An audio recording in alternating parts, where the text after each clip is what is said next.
What's up, everyone? This is Natalie Gonzalez with That's So Real Estate, and today I wanted to show you how you can find people that are looking at your app or website and how you can see what addresses they're looking at and then how to follow up. So you're going to go to your contacts, which is over here, and then filters.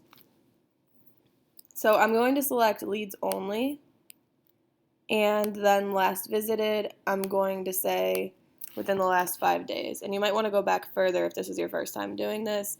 And then in the future, maybe every day or every other day, check to see. All right, so I'm going to hit apply. And you'll see this one pops up. And you can see all of the listings she's been looking at right here.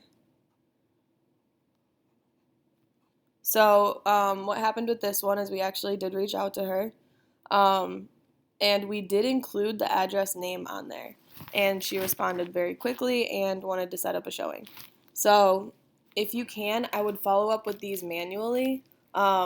It's really going to help you if you can get that address in there. However, if you don't have the time or you can't, you can just use a smart plan at least to get some type of contact with them.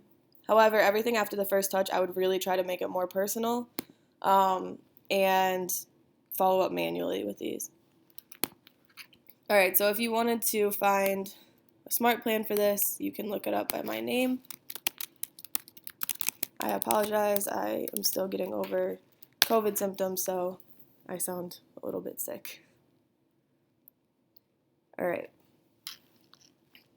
So we're going to look and see. It should just be called website/app leads.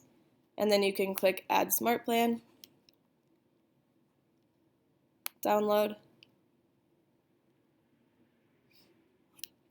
All right. So then you will have to go into the Smart Plan and edit it. And just go over here, click Edit.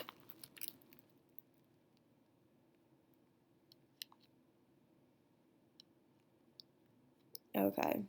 So it says call if the number is provided. And then this is the email. Just make sure you change this. So like for us, safeharborteam.com. And then fill out your name, company, team, phone, and email. And that's about it. If you guys have any questions, please feel free to leave them in the comments or send me a direct message on Facebook. Until next time, guys, thanks for watching.